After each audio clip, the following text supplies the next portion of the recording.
Welcome to Discussing Bach, the multimedia publication produced by Bach Network.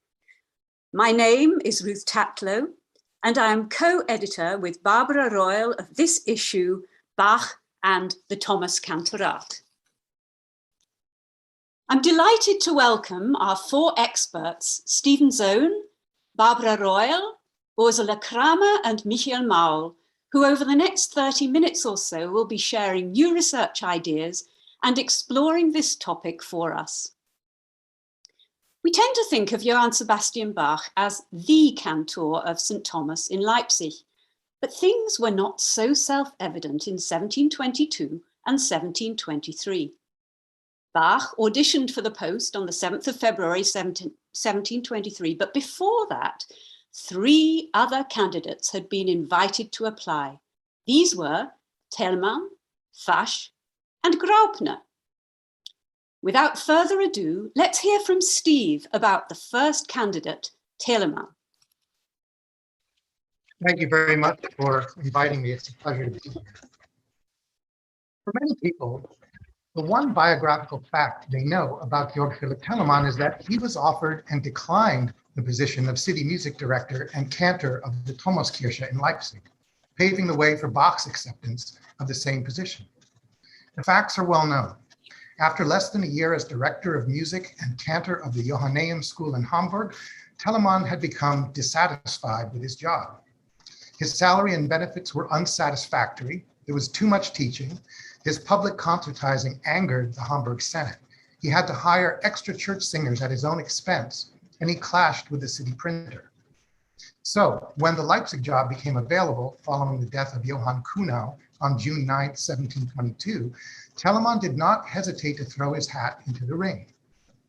As the favored candidate, he auditioned with 2 cantatas in the Thomaskirche on August 9th, was offered the position 2 days later, and signed a letter of intent before returning to Hamburg later that month.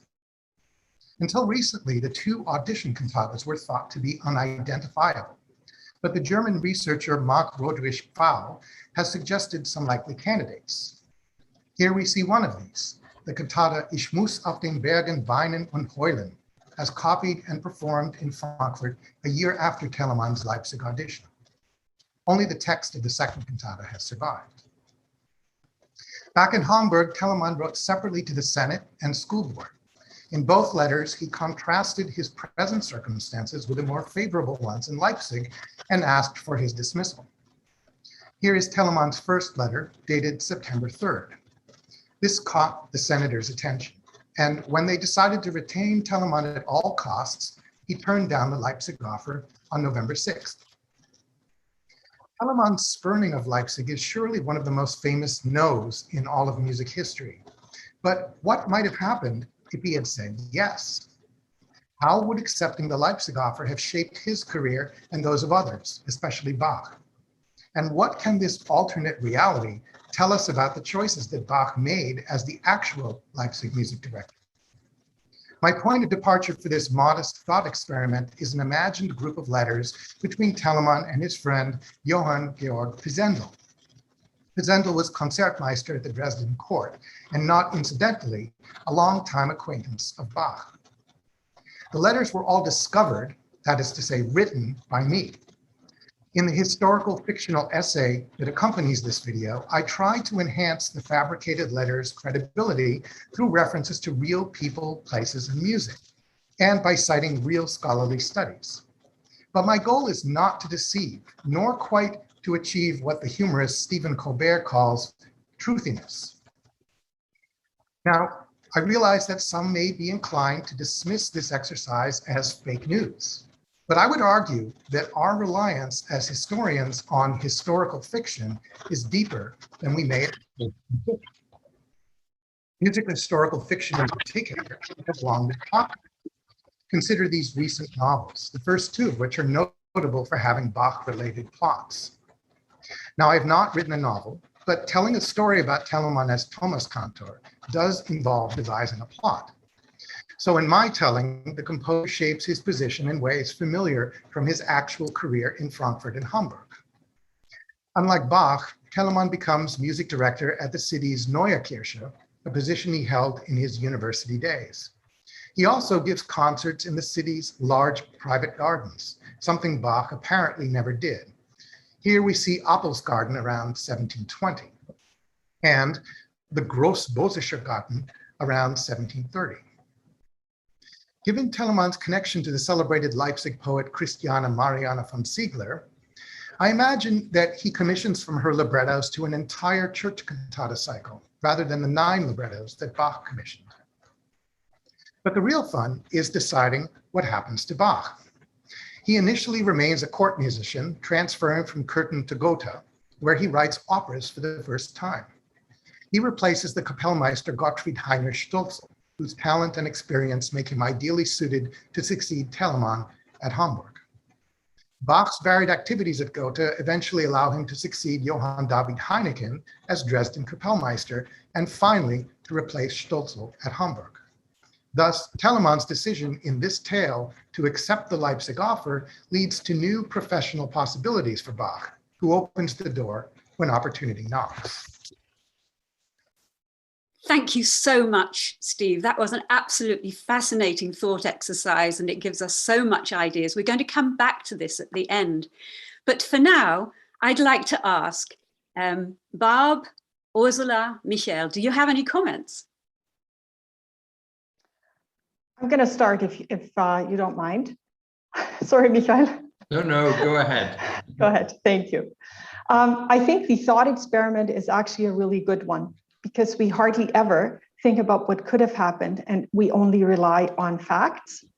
And I had never actually thought about what could have happened to, quote unquote, my own composer if he had said yes to the Thomas Kantorat position. So thank you for opening a door for us to think about that, Steve. Thank you. Yeah, I wanted to say almost the same, but I like most of your little fantasy story is the idea or the question, what did Bach do after Telemann took over the Thomas Kantorat? And the idea of that he went to Gotha is nice, love it. But on the other hand, look, I mean, we know that Bach applied for a job in Hamburg just 1 year earlier in 1721 for the organist position at St. Jacob Church. So, and I'm quite sure, because we are also thinking that Bach had in mind in 1721, why not becoming sooner or later the successor of Gerstenbüttel, the music director of the town, that Bach definitely had applied for Telemann's position in Hamburg after he went to Leipzig. If he got the job or not, if he had a chance against Stölzl, I have no idea, I'm not sure. But at least he was there a year earlier, and he impressed a lot of people, I guess, when he performed at the organ and also obviously performed his famous Bekümmernis cantata. Thank you, Michael. Thank you, Barb, for these comments. We'll continue the discussion. Now I want to keep the discussion rolling and the timeline rolling. And I have a little summary here. So far, we have the death of Thomas Cantor Kuhnau on 9th of June, 1722. We then have Telemann auditioning for the vacant post on the 9th of August, 1722. He was offered the post on the 11th of August that year, and then he turned it down on the 6th of November, 1722. Let's now proceed to Barb to hear about Fasch as potential Thomas Cantor. Thank you, Ruth. Where was Johann Friedrich Fasch in June 1722? The 34-year-old Thuringian worked as resident composer for Count Wenzel Morzin in Prague. He maintained the best orchestra in Central Europe and had none other than Vivaldi on his payroll. According to Fasch's autobiographical essay, his Lebenslauf from 1757, Morzin was also a generous employer. He offered good food, lodgings, wood, free lighting, a cash salary of 300 gulden, and the opportunity to receive applause from the local nobility. Nevertheless, Fasch seemed to be ready to give up a dream job in favor of Leipzig, to which he had strong ties, just like Telemann, his composer idol, and Graupner, his composition teacher.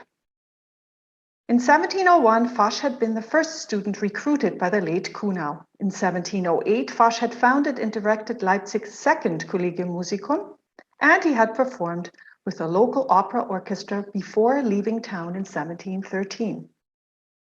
Life had other plans for Fasch in 1722, however. He writes, "I had spent about 1.5 years there in Prague when I received a letter from the Kapellmeister of Gotha, Herr Stötzl, indicating that upon the recommendation of the Duke of Saxony-Gotha-Altenburg, the Prince of Zerbst had requested my service."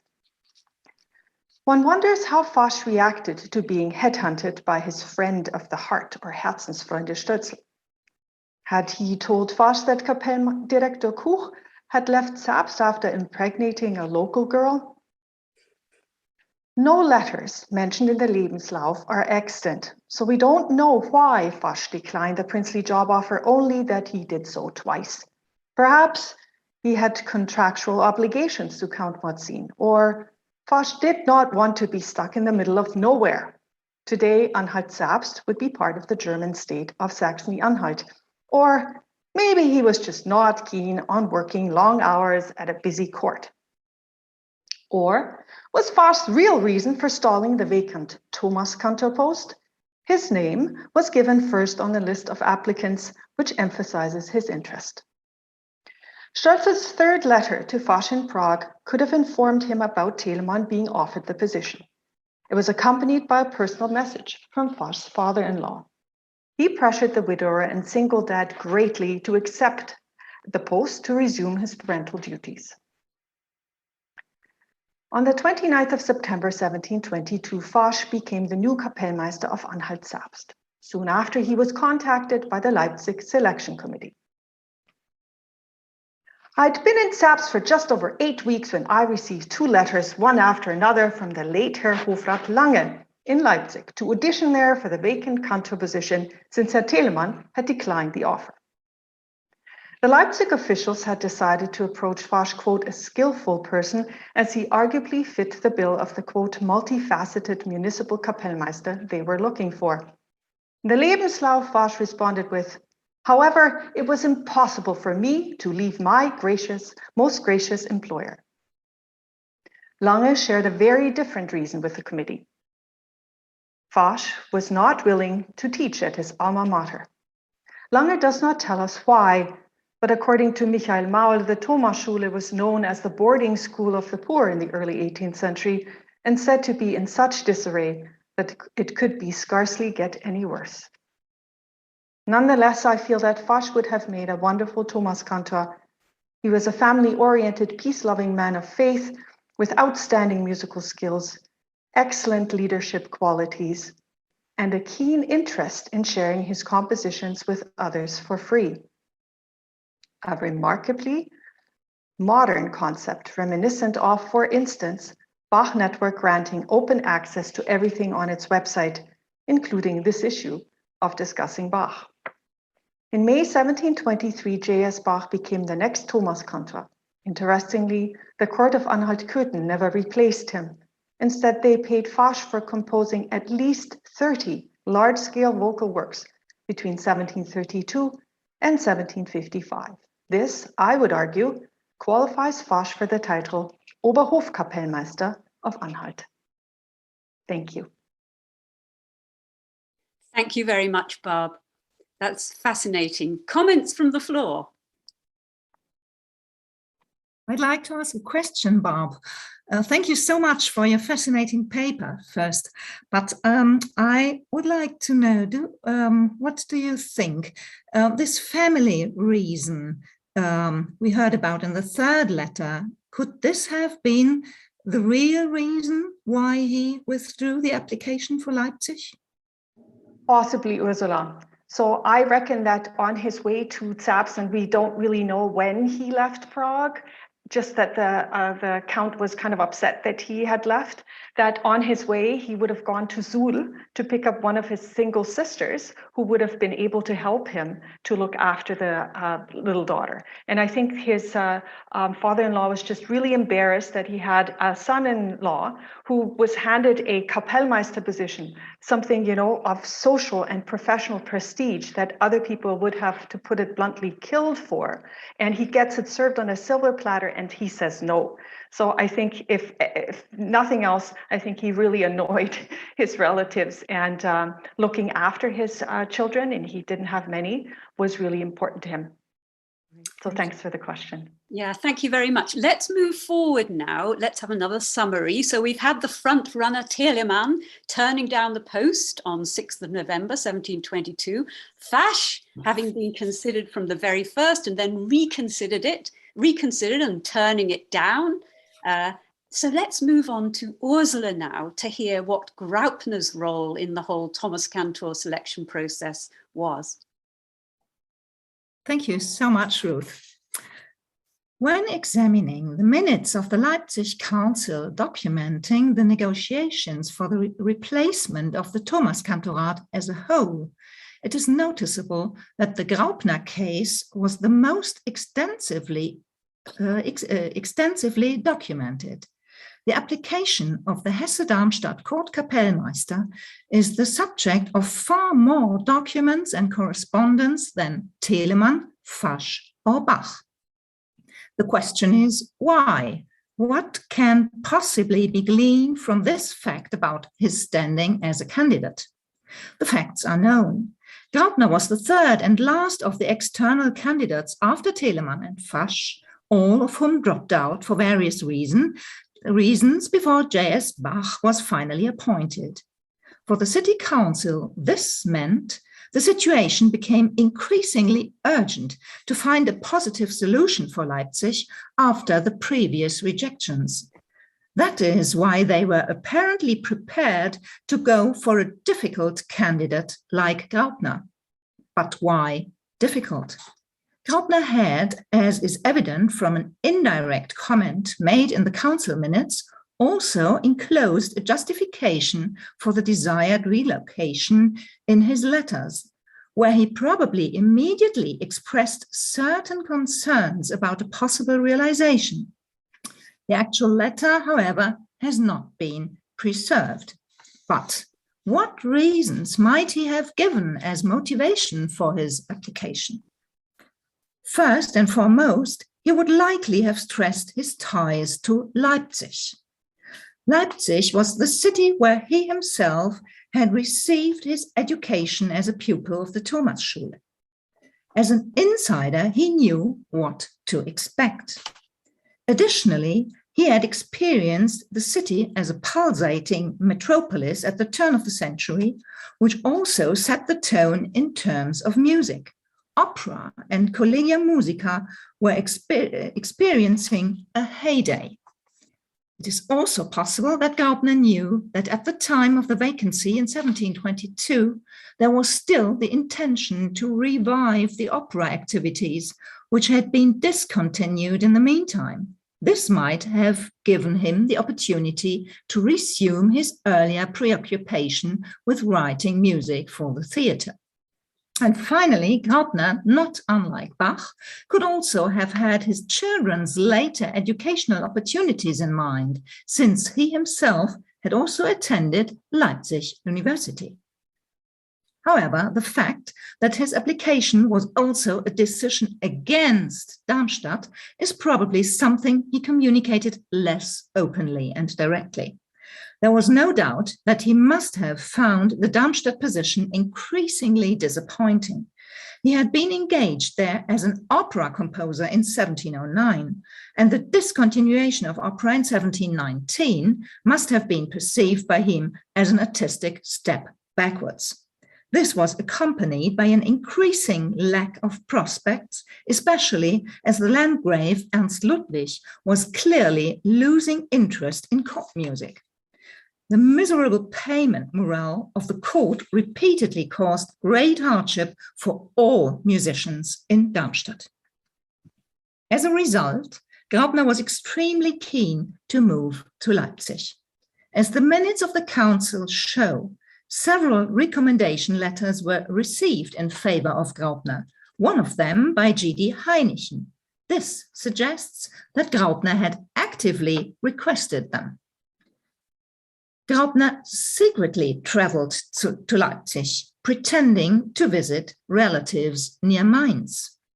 And what is particularly serious, Graupner committed a breach of loyalty to his Darmstadt employer by instructing the Leipzig Council and informing them of impending difficulties. This speaks of distance, alienation from the Hesse-Darmstadt court on his part. And indeed, after Graupner's successful audition, the Leipzig Council tried with all its means to bring the proceedings to a positive conclusion, writing to his Darmstadt employer with arguments that they could only have known through Graupner himself. All this was of no avail. Graupner had probably suspected it from the very beginning. Ernst Ludwig tied him more firmly than ever to Darmstadt. And in Leipzig, the way was clear for Bach. Thank you, Ursula. That was fabulous. The plot thickens. Any immediate comments? In one respect, that segues immediately straight into Michael to hear about Bach. But if people want to make a comment now about Graupner, or shall we just let's go straight and hear Michael? Okay, here we are.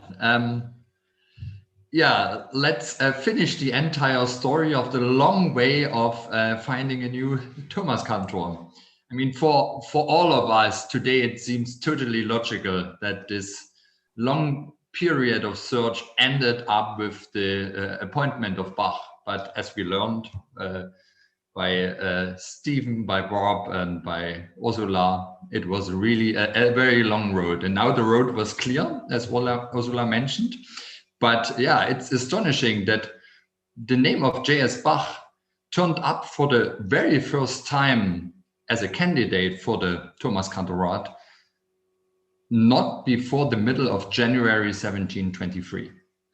And even then, the town council was not really interested. There were many people in the town council saying, do we really need one more candidate? Really? And it was only because of the fact that it was not for sure that Graupner will be released by the Darmstadt Landgrave that the Leipzig Town Council invited Bach for audition. And we know that he did a very good job with the performance of 2 cantatas on Sunday Esto Mihi, 2 pieces which pleased the audience, even those people who are rather skeptical about operatic dramatic church music. Bach dealt very carefully with theatrical effects in his music in the audition cantatas.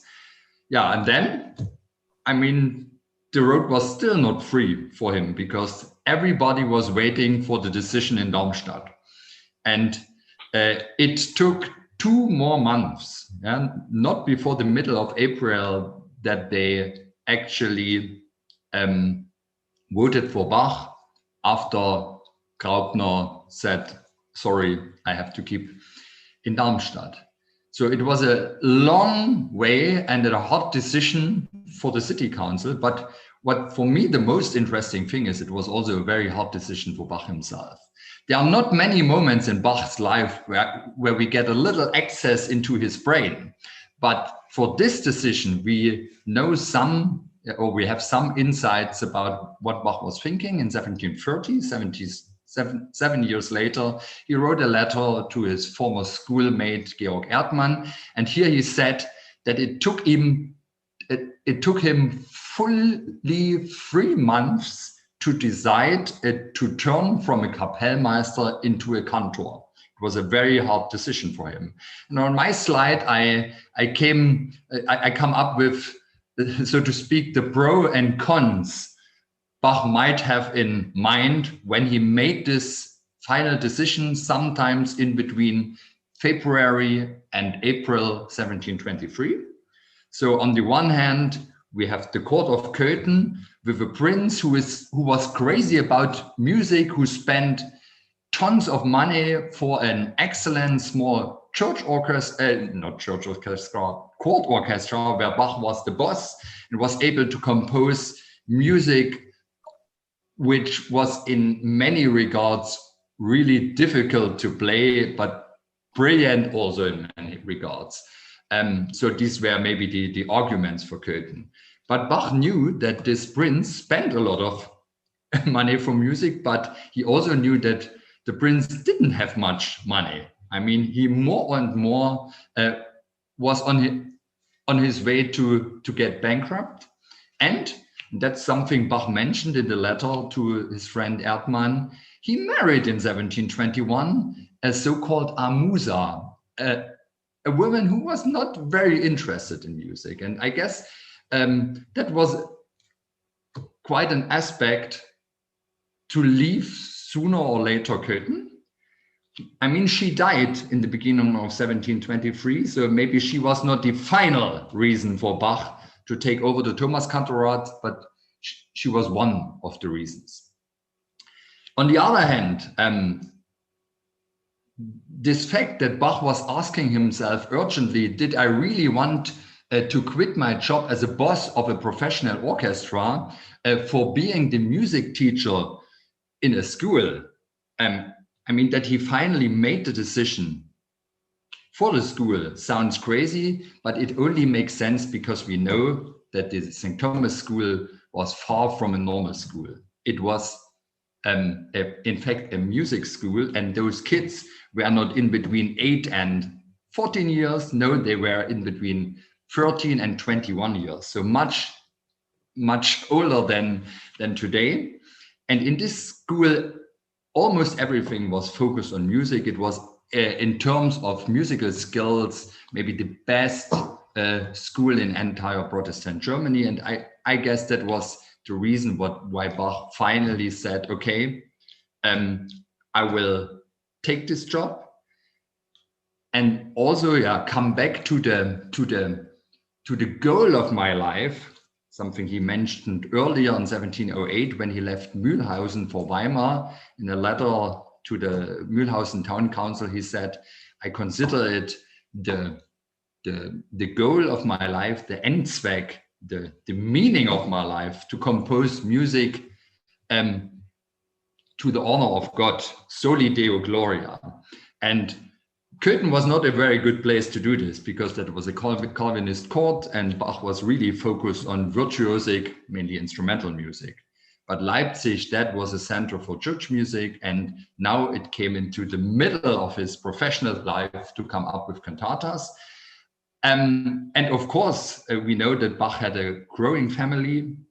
He had married his second wife, and she was almost all of her first 10 years of marriage pregnant. Yeah, all in all, they had 13 kids together, and Leipzig was, of course, the by far better place to raise a family. It provided many opportunities for his sons studying at the university, for Bach himself having many students, sooner or later having a Collegium Musicum performing in the coffee house. So in short, after thinking about all those pros and cons, Leipzig was obviously the better decision. I'm quite happy that Bach made this decision because, I mean, think about what would have happened if Bach didn't do this and maybe kept in Köthen for the next years. I don't know what happened there. I mean, maybe he composed 6 other Brandenburg concertos, but sooner or later he had left Köthen. Big question is, what would have been the next destination? I have no idea. But me as a Leipziger, I'm proud that Bach made the decision.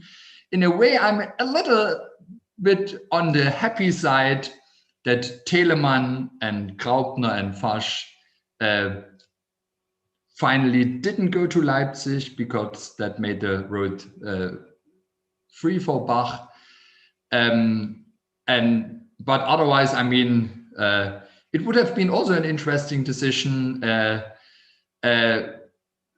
In the end, I would have ended up as the festival director of a Telemann festival or Graupner festival, which would have been also interesting. But thanks to God, we have Bach and we are happy with it. So that's what I have to say. Thank you. Thank you so much, Michael. That's fabulous. And it completes this exciting chronology that we've got. I'd really like to throw the floor open. Any questions of any kind, you can take the discussion. And if not, I've got a supplementary question. So has anybody got a question for now? Well, I have sort of a comment, but it might lead to some questions. And that is, you know, one often hears, like, how could Bach be the fourth choice of the Leipzig Council for this position, you know? And of course, without denigrating the other three candidates, I think that's the wrong question. Rather, it's the question is, like, you know, why was Bach chosen as number 4? I mean, the other three candidates all had strong Leipzig connections, or they were better suited to the job in certain respects. Here's Bach, a court composer with limited experience writing church music, thought more of as an organ. And the fact that he came after Telemann, Fasch, and Graupner, I think speaks very highly to his reputation, because there were other people in Germany who had more of the kind of experience that the town council was looking for. So really, I think we shouldn't be disappointed that Bach was 4th, but we should be, you know, in a way proud that he was selected after these candidates who really had a foot in the door in the way that he did not. Yeah, I totally agree, Stephen. He didn't have these strong ties to Leipzig, of course, completely different to Fasch, Graupner, and Telemann. The only candidate of those who didn't study at the Leipzig University and who didn't study at a university in general, but at least he had certain connections to Leipzig. Keep in mind that in 1717, in December, he was in Leipzig and did the examination of this organ at St. Paul's Church. So I guess that was maybe not the real reason why the Leipzig Town Council finally voted for him, but at least I guess that in 1717, he learned maybe when he was in town about the quality of this boys' choir. And I think also that he had 2 people who told him a lot about the opportunities in Leipzig long before he entered Leipzig. You have to keep in mind there were 2 members of the Weimar court orchestra who were former Thomaner, under Kuhnau and under Schelle. His close friend Adam Emanuel Weldisch, who was a singer at the Weimar court, he was a prefect in the 1680s. And when Bach later wrote in this letter to Georg Erdmann, finally, I made a decision to become Thomas Cantor because someone described this position to me as favorable, as a perfect place. I guess these were these former boarders of St. Thomas School, which were members of the Weimar Court Orchestra, and maybe that helped. And on the other hand, I guess it was a very good fate that finally in February and March 1723, when the town council was really under pressure to find a final candidate, that they took this person who never was a boarder at St. Thomas School or a university student. So it was a combination of many good lucks that finally Bach ended up there. And we don't have to forget, and we are talking now about 4 candidates, but in fact, there were applications of almost 10 or more candidates, cantors from several Saxon towns, middle size, small size. There was also another kind of Kapelldirektor, Kapellmeister from Merseburg, Kaufmann. They all applied, and my impression is also that Bach, in the middle of 1722, didn't have in mind to apply, because I take it for granted there were always a lot of rumors, gossip in the musical scene, and everybody knew immediately that the Leipzig Town Council had Telemann in mind, and so all the other musicians maybe thought in the beginning, okay, they will take Telemann and this chapter is over. And then finally, it turned out that is a longer process. And I'm quite sure that Bach, for the very first time, was thinking about applying for the job not before the end of 1722, because he knew that he don't have this strong Leipzig ties compared with the others. Thank you. That was great. Ursula, you had something to say. Yeah, more or less it was Stephen, and now Michael also talked about we shouldn't see Bach not as the fourth candidate, as the fourth choice, but the first of those without connections, strong connections into Leipzig before. And I would like, if I may, just add a question to Michael. What do you think how important was the fact that possibly the opera activities should go on?